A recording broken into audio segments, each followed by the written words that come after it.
Kung pag-uusapan ng praktikal na sasakyan, maraming pagpipilian yan sa Pilipinas. May mga murang sedan na matitipid naman kumonsumo ng gasolina, pero hindi naman sapat para sa mahigit 5 miyembro ng pamilya. Kung pag-uusapan ng katipiran, mura at compatible na sasakyan sa mahigit 5 miyembro ng pamilya, may isang 7-seater car na matagal nang nakikipagsapalaran sa bansa. Isa ito sa pinakamatibay na sasakyan na mabibili mo sa Pilipinas, na para sa mga taong gusto lang talagang magkaroon ng sasakyan na may kasama ng practicality at swak na swak para sa buong pamilya. Yan ang iisa-isay natin kasama ng kabuuang presyo nito.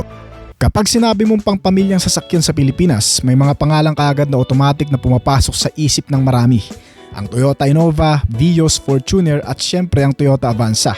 Yung sasakyan kapag nakita mong nakaparada sa harap ng bahay, alam mong may posibilidad na kapag umalis kayo, 12 kayo sa loob. At ang official seating capacity ay 7, pero sa Pilipinas, umaabot pa minsan sa mahigit 10 pasahero. Isa ang Avanza sa pinaka-practical na 7-seater car sa Pilipinas, pero bakit nga ba patuloy itong tinatangkilik? Ano ba ang meron dito? Practical ba? Matipid ba? Mabilis ba? At higit sa lahat, kaya ba nitong isa kayang buong pamilya kasama ang mga gamit na parang lilipat kayo ng bahay? Simple lang, dahil swak no swak ang konsepto nito sa lifestyle ng maraming Pilipino. Compact enough para hindi ka mahirapang magmaneho sa masisikip na kalsada, pero spacious enough para sa pamilya. At syempre, Toyota, alam na natin ang mindset ng maraming Pinoy. Toyota yan parang automatic, may plus 10 confidence agad. Sa itsura naman, malayo ang Avanza ngayon kumpara sa mga unang generation nito. Mas modern, mas sporty, mas aggressive ang front fascia at mas mukhang seryoso. Mas modern na rin ang proportions nito at mas malaki na ang dating kumpara sa mga lumang modelo. At dahil MPV ito, mataas ang seating position. Maganda ito para sa mga driver na gusto ng mas magandang visibility sa paligid, lalo na kapag nasa traffic ka. Kasi sa EDSA, hindi lang dapat marunong kang magmaneho, dapat marunong ka rin makipag-negotiate. Well, pagdating naman sa makina, ang current generation ng Avanza sa Pilipinas ay gumagamit ngayon ng 1.5 liter gasoline engine sa mga higher variants nito, habang 1.3 liter gasoline engine naman para sa mga low-end variant, depende pa rin sa pagpipilian mo. Ang 1.5 liter engine ay may humigit kumulang sa 105 horsepower at 138 Nm ng torque ang nagagawa. Hindi ito isang sports car na pwede mong isabay sa mga mabibilis na SUV. Ang 160 km/h nito na bilis ay sapat na para sa marami. At lalong hindi naman ito yung tipong kapag piniga mo ang accelerator, magigising ang kapitbahay sa kabilang barangay. Pero para sa isang family MPV, sapat ang power nito para sa normal na city driving, highway cruising at long distance family trips. At kung puno ang sakay, well, depende kung gaano karaming tao ang isasakay mo dito. Kung talagang 7 passenger lang, okay na okay. Pero kung ang 7 passenger mo ay may kasamang 3 maleta, 2 rice cooker, 1 electric fan at 1 aso, baka kailangan mo nang kausapin ng personal ang makina nito. Well, pagdating sa transmission, available sa 5-speed manual sa ilang variant at CVT automatic naman sa ibang variant. Depende pa rin sa model at market configuration nito. At para sa karamihan ng mga Pinoy drivers ngayon, CVT ang mas madaling piliin at mas nakakatipid talaga sa marami. Lalo na kung araw-araw kang nasa traffic, kasi kapag manual at bumper to bumper traffic, after 1 hour malamang hindi mo na alam kung ikaw ba talaga ang nagmamaneho ng kotse o kaya naman ikaw na ang minamaneho ng clutch nito. Well, shout out sa mga nakaranas nito. Pero ito talaga ang isa sa pinakamahalagang tanong, matipid ba talaga ang modelong ito? Ang actual fuel consumption ay depende sa driving style, traffic, kondisyon ng sasakyan, tire pressure at syempre yung karga ng sasakyan. Pagdating kasi sa normal mixed driving ay kaya nitong kumonsumo mula 10 to 16 km per liter. Pagdating naman sa highway at steady driving, pwedeng mas mataas pa na umaabot minsan ng 18 km per liter. Pero sa heavy traffic, expected na nabababa pa yan. Kaya wag tayo mag-stick sa 20 km per liter na minsan sinasabi ng dealer. At ito pang pinakamagandang tanong, mabilis ba umarangkada ang modelong ito? Ang Avanza ay hindi ginawa para sa top speed machine. Walang saysay na bumili ka ng family MPV tapos ang unang tanong mo, aabot ba ng 200 km/h? Ang practical cruising speed nito sa highway ay nasa legal at safe range at higit sa mahalaga ang stability, braking at comfort kaysa habulin ng maximum speed. Ang actual top speed ay maaaring mag-iba depende sa variant, road conditions, load at electronic limitations. Pumasok naman tayo sa interior nito. Dito mo makikita kung bakit maraming Pinoy ang nahuhumaling sa ganitong klase ng sasakyan. Ang space, 7-seater ang Avanza at ang malaking advantage nito ay flexibility. Kapag kailangan mo ng maraming passengers, may third row. Kapag kailangan mo ng mas maraming cargo space, pwede mong i-fold ang rear seats depende sa configuration. Kaya kung may outing, okay na okay ang Avanza. Kung may grocery, okay na okay rin itong Avanza. Kung may airport pickup, okay na okay rin itong Avanza. Kung may reunion, okay na okay rin itong Avanza. At kung may kamag-anak kang nakita mo sa daan, pwede mong isabay ng walang pag-aalinlangan. Ang ilang mga modern features ay nakadepende sa variant na pipiliin mo. Mayroon itong modern features gaya ng touchscreen, infotainment system, smartphone connectivity, steering wheel controls, push start system sa higher variants, at mga naka-automatic climate control na ang ilang version nito, at iba pang mga convenience features kasama na rin sa mga modern upgrades nitong bagong Toyota Avanza. Mayroon din itong safety features tulad ng airbags, anti-lock braking system, electronic brake force distribution, vehicle stability control, at iba pang driver assistance technology depende sa variant nito. At ito ang pinakamahalaga, dahil habang nagiging modern ang mga sasakyan, hindi na sapat na may aircon at 4 na gulong ka lang. Gusto na rin ngayon ng marami ang makabagong technology. Kasi kung wala kang Bluetooth, paano mo may papatugtog ang playlist na ginawa mo para sa road trip? At pag hindi ka naman nakapili ng kanta, siguradong may isang pasahero nakakanta sa buong biyahe. Well, pag-usapan naman natin ng price range nito. Ang Toyota Avanza sa Pilipinas ay nasa humigit kumulang 900,000 pataas depende sa variant at current model year pricing. At syempre habang tumataas ang variant nito, tumataas din ang features. Kaya may choice ka pa rin depende sa budget mo. Kung gusto mo ng basic at practical, may entry level option. Kung gusto mo naman ng automatic at mas maraming features, may higher variants version naman. At kung may budget ka pa para sa accessories, well, Toyota dealership na bahala sa wallet mo. Pero kung tutuusin, isa lang talaga ang practical sa modelong ito kung bakit patuloy na tinatangkilik pa rin ng maraming Pilipino. Number 1, ang practicality. Hindi ito sobrang laki na mahirap gamitin sa city, pero hindi rin naman sobrang liit na kotse, lalo na kapag kailangan mo ng mas malaking space. Perfect balance ito. Number 2, fuel economy nito.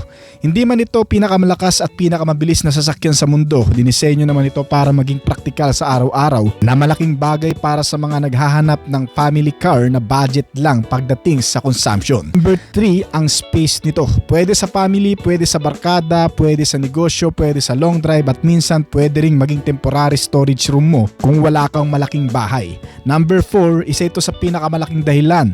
Maraming Pilipino ang may tiwala sa Toyota dahil matagal na itong established sa bansa at malawak ang dealer at service network nito.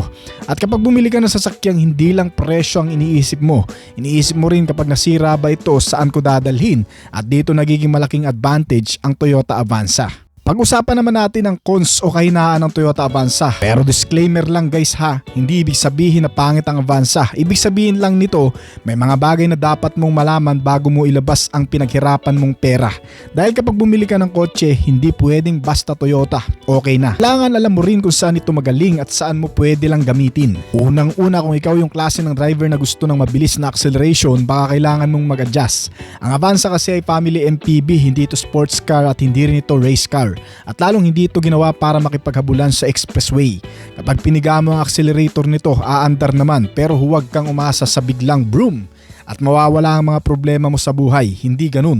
Lalo na kapag puno ang sasakyan, imagine mo 7 passenger, may luggage, may grocery, may tubig, may electric fan, may 2 bata, at may isang pasaherong nagsasabi, "Kuya, pwede bang mag-aircon ng malakas?" Well brother, may limitasyon din ang makina nito.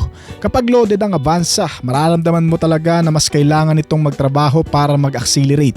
Kaya kung ang priority mo ay performance, baka may ibang sasakyan na mas bagay sa'yo. Pangalawa, 7-seater nga ang Avanza, at yes, maganda na may third row seats pa ito. Pero kailangan natin maging realistic. Hindi lahat ng 7-seater ay ibig sabihin na komportable ang 7 adult na malalaki ang katawan. Kung nasa harapan at second row ang matatanda at nasa third row ang mga bata, yun ang perpektong posisyon. Pero kung 7 basketball players ang isasakay mo, good luck na lang. Ang third row seats kasi nito ay limited pa rin ng legroom at overall space kumpara sa mas malalaking MPV. Kaya kung mahaba ang biyahe, mas posibilidad na may marinig kang, "Ang sakit ng tuhod ko," at makalipas lang ang ilang minuto may magsasabi ring, "Malayo pa ba?" Pangatlo naman, ang cargo space nito. 7-seater pero may catch. Kapag ginagamit mo ang third row, natural na lumiit din ang available na cargo space nito, kaya may choice ka pa rin. Maraming pasahero, maraming gamit kung pareho. Kailangan mong maging creative, parang Tetris. Maleta dito, bag doon, grocery sa gilid, tubig sa ilalim, at may isang plastic bag na hindi mo alam kung kanino. Tapos biglang may magsasabi, "Kasya pa yan," at after 20 minutes hindi na maisara ang tailgate. Iyon ang kadalasang nararanasan. At isa pang bagay na maaari mong mapansin dito ay ang road noise nito. Depende sa road surface, tire at speed. May mga pagkakataong mas maririnig mo ang ingay ng kalsada sa loob ng cabin kumpara sa mas premium na sasakyan. Kaya madalas makakarinig ka talaga dito na parang nasira ang gulong, na flat ba tayo, o may mga nahuhulog o nababali na suspensions. Yun ang pakiramdam. Number 5, hindi ito sobrang premium pero okay na rin ang interior ng Avanza. Modern, functional, maayos, pero kung ang expectation mo ay parang luxury car, medyo baka ma-disappointed ka. Kasi ang focus nito ay practicality. Hindi ito yung tipo na kapag pasok mo sa loob ay mapapasabi ka talaga ng wow, sosyal. Ito yung sasakyan na kapag pumasok ka sa loob ay parang normal lang ang lahat. At understandable naman na yun. Kasi kung lahat ng materials ay premium leather at soft touch, baka ibang presyo na rin ang pinag-uusapan natin. At para naman sa mga automatic variant na gumagamit ng CVT, may mga taong gusto ito dahil smooth at efficient. Pero may mga driver din na hindi sanay sa CVT behavior. Kapag bigla ka nag-accelerate, pwede mong maramdaman ang karakteristik na mataas muna ang engine revs habang patuloy na umaakyat ang speed. At dito may magsasabing, bakit parang may maingay pero hindi naman sobrang bilis? Normal na karakteristik iyon ng CVT, pero kung sanay ka sa conventional automatic transmission, kailangan mo lang masanay sa modelong ito. Ito pa ang disadvantage nitong Avanza, hindi ito pinakamalakas sa ahunan kapag fully loaded pa. Ito naman ang importante para sa mga madalas bumiyahe sa matatarik na lugar. Kung light load lang, no problem. Pero kung punong sasakyan, may luggage pa at umaakyat sa matatarik na kalsada gaya ng Tagaytay, mas mararamdaman mo talaga ang workload ng makina nito. Hindi naman ibig sabihin na hindi nito kaya. Kaya naman. Pero hindi mo pwedeng asahan na parang malaking SUV ang pulling power nito. Kaya minsan, ang driver na lang ang nag-a-adjust. Ano boss, kaya pa ba? Ang sinasabi ng mga pasahero lalo na sa mga paakyat na lugar. Isa pa, ang ground clearance nito ay mas mababa at hindi ibig sabihin nito na pwede mo nang gamitin sa mga off-road condition. May mga lubak, may matataas na humps. May mga driveway kasi na parang ginawa para subukan ang suspensions ng lahat ng mga sasakyan sa Pilipinas. At dito kailangan pa rin maging maingat. Daan-daan sa humps, daan-daan sa lubak, at huwag isipin na Toyota naman hindi magic ang Toyota badge. Ito pa ang disadvantage. Kapag full house, ramdam mo ang bigat nito. Isa ito sa pinaka-obvious. Kapag ikaw lang ang isang passenger, relax lang talaga. Kapag 4, okay pa. Pero kapag 7 passengers plus luggage plus groceries plus kung ano-anong gamit, ramdam mo na agad ang dagdag na weight at natural lang yun. Mas mabigat ang sasakyan equals mas maraming trabaho para sa makina. Kaya kung gusto mong mapanatili ang magandang fuel economy, huwag mong gawing moving truck ang Avanza mo kahit mukhang kaya naman. At ito pa ang disadvantage. Hindi lahat ng features ay nasa base variant ng Avanza sa pinakamurang version nito. Kung gusto mo ng mas maraming convenience at safety features, madalas kailangan mong tumingin sa higher variants ng Avanza. Kaya ang mas magandang paliwanag dyan, kung gusto mo ng moderno, mas maporma at mas advanced, magdagdag ka lang ng budget ay okay na. Ito pa ang disadvantage. Pagkatapos mong bumili ng Avanza, hindi pa tapos ang lahat. Meron pa itong tint, may floor mat, may dashcam, may seat cover, window visor, organizer, phone holder at kung ano-ano pang accessories. Tapos pagdating sa cashier, good luck na lang. At ito ang honest truth, kung ang priority mo ay isang maximum passenger comfort at malaking cargo space, mas malalaki at mas expensive na MPV, ang Avanza ay nasa sweet spot ng practicality. Pero hindi ito ang pinakamalaki sa lahat. Kaya kung ang requirements mo ay gusto ko ng 7 adults na parang nasa sala ang legroom, baka kailangan mong tumingin sa mas malaking vehicle, pero siyempre mas malaki rin ang presyo at mas malaki rin ang gastos. Kaya dito papasok ang compromise. Hindi ito para sa lahat at siguro ang pinaka-importanting cons, hindi dahil popular ang Avanza, ibig sabihin para sa lahat na. Kung single ka at bihira kang magsakay ng maraming tao, baka hindi mo kailangan ng 7-seater na to. Kung performance ang number 1 priority mo, may ibang option para sa'yo. Kung luxury naman ang habol mo, may ibang option din para sa'yo. Kung gusto mo ng malaking cargo area kahit full passenger capacity, may mas malaking sasakyan gaya ng van. Pero kung ang hanap mo ay may balanse, doon pumapasok ang Avanza. So worth it pa bang bumili nito ngayon? Pagkatapos nating sabihin lahat ng cons, worth it pa ba ang Toyota Avanza para sa maraming buyers? Yes, worth it na worth it.